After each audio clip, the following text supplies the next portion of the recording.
Doncs estem aquí, amb el Matías Serracant, exalcalde de Sabadell, que va a les llistes de la CUP, i l'Isidre Soler, activista sabadellenc. Per què heu escollit aquest indret? Estem aquí, l'hem escollit perquè és un espai emblemàtic, un espai molt important per Sabadell i pel Vallès, pels seus valors naturals, culturals, socials, que d'un gaudi per tothom i molt estimat per la gent, però està amenaçat pel quart cinturó. Un quart cinturó que és innecessari, però que destruiria tots aquests espais, no? I per tant estem aquí per lluitar fins al final.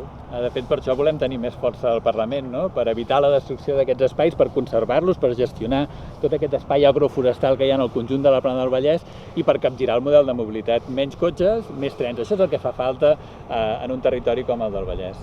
He vist que assenyalàveu cap allà.